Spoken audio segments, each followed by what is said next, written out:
Hello and welcome back to Storytime with the Shapiro family. Tonight, Bridget continues Grimm's Fairy Tales. We hope you enjoy it. The Six Swans. Once upon a time, a certain king was hunting in a great forest, and he chased a wild beast so eagerly that none of his attendants could follow him. When evening drew near, he stopped and looked around him, and saw that he had lost his way. He sought a way out, but could find none.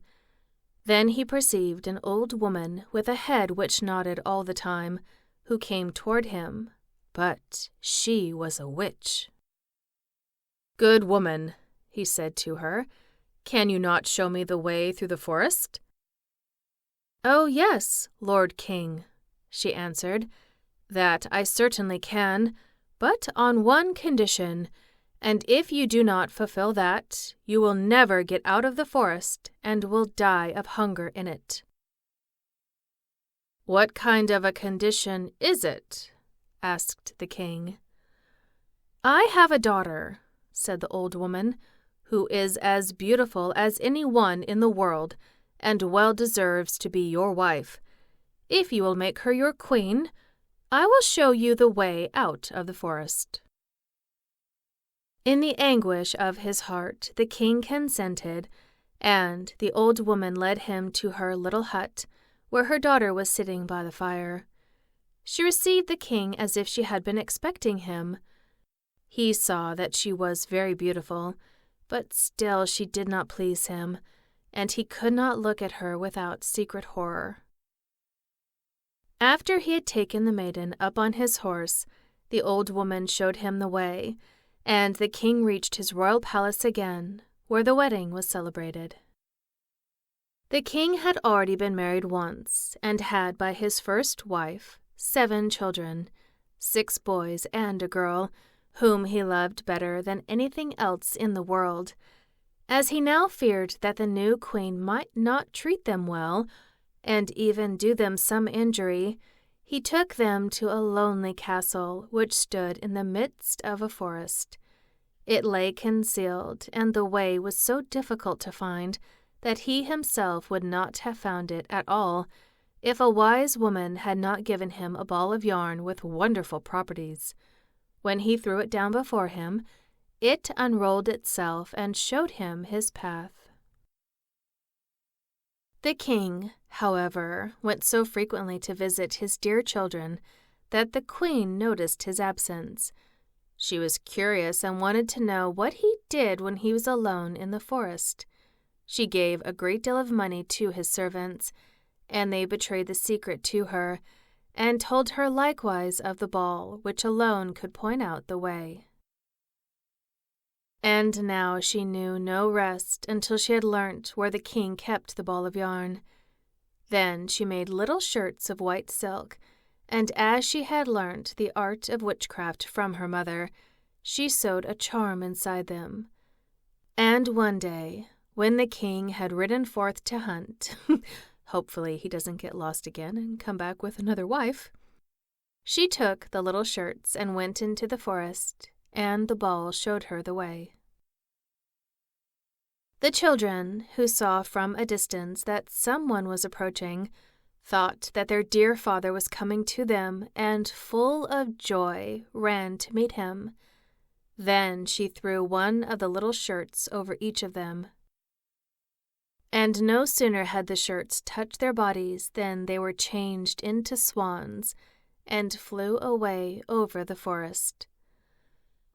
The queen went home quite delighted, and thought she had got rid of all the children, but the girl had not run out with her brothers, and the queen knew nothing about her. Next day, the king went to visit his children, but found no one but the little girl. "Where are your brothers?" asked the king.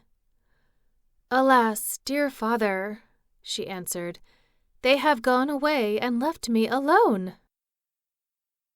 And she told him that she had seen from her little window how her brothers had flown away over the forest in the shape of swans.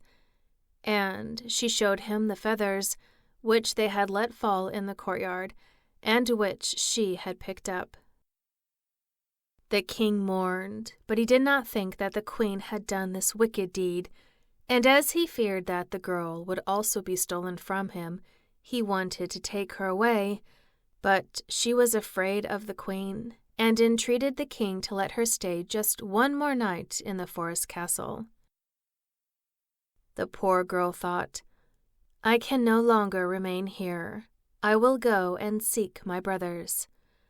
And when night came, she ran away and went straight into the forest. She walked the whole night long, and next day also without stopping, until she could go no farther for weariness. Then she saw a forest hut, and went into it, and found a room with 6 little beds. She did not venture to get into any of them, but crept under one, and lay down on the hard ground to pass the night there. Just before sunset she heard a rustling, and saw 6 swans come flying in at the window. They alighted on the ground and blew at each other, and blew all the feathers off, and their swan's skin stripped off like a shirt. Then the maiden looked at them and recognized her brothers. She rejoiced and crept forth from beneath the bed. The brothers were not less delighted to see their little sister, but their joy was short. "Here you cannot abide," they said to her. "This is a shelter for robbers. If they come home and find you, they will kill you." "But can you not protect me?" asked the little sister. "No," they replied. "For only 1/4 of an hour each evening can we lay aside our swan skins and have our human form. After that, we are once more turned into swans." The little sister wept and said, "Can you not be set free?" "Alas, no," they answered. "The conditions are too hard. For 6 years you may neither speak nor laugh, and in that time you must sew together 6 little shirts of star flowers for us. And if one single word falls from your lips, all your work will be lost." And when the brothers had said this, the 1/4 of an hour was over, and they flew out of the window again as swans. The maiden, however, resolved to deliver her brothers, even if it should cost her her life.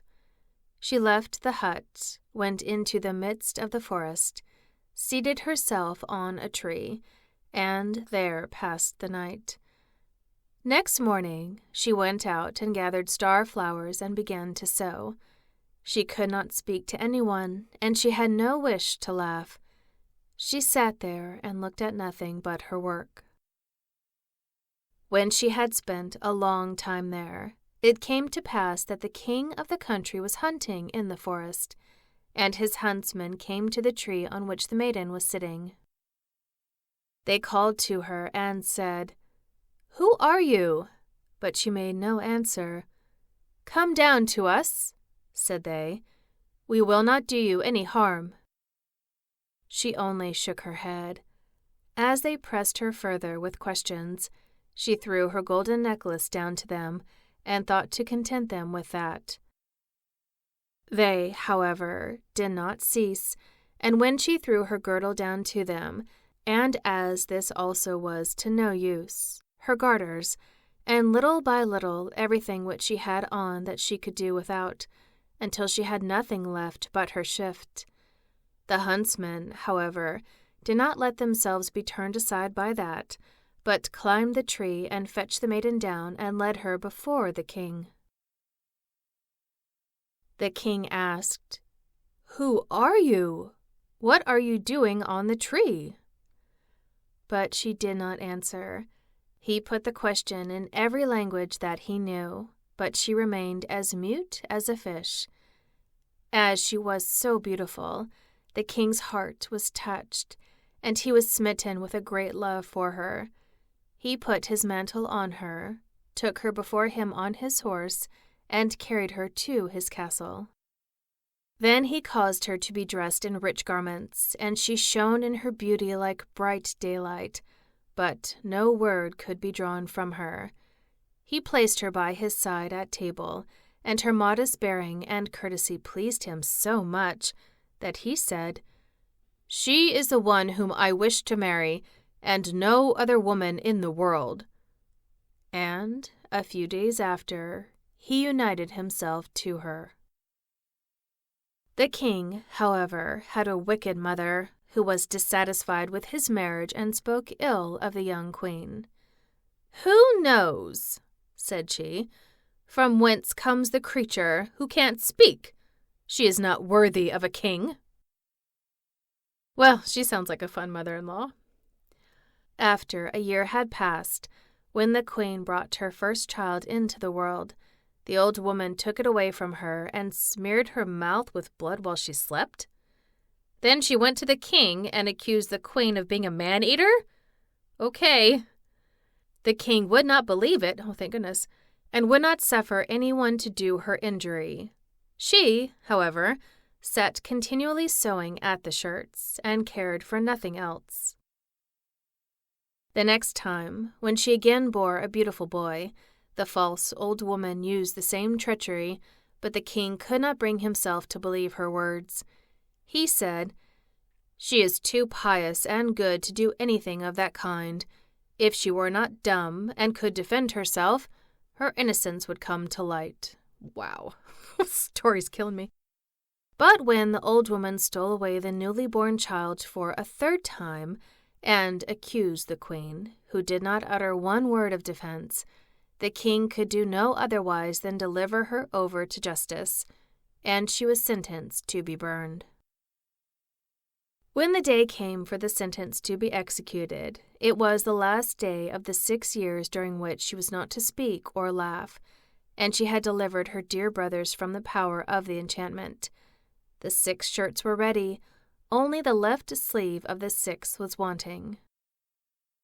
When, therefore, she was led to the stake, she laid the shirts on her arm.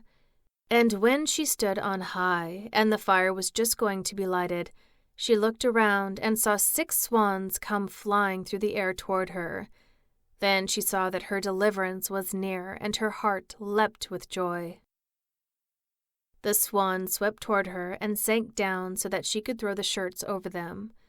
And as they were touched by them, their swan skins fell off, and her brothers stood in their own form before her, vigorous and handsome. The youngest lacked only his left arm, and had in its place a swan's wing on his shoulder.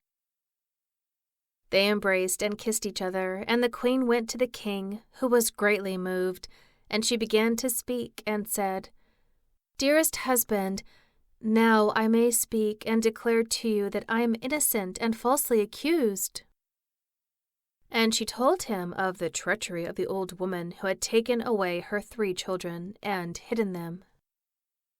To the great joy of the king, they were brought back, and as punishment, the wicked woman was bound to the stake and burned to ashes.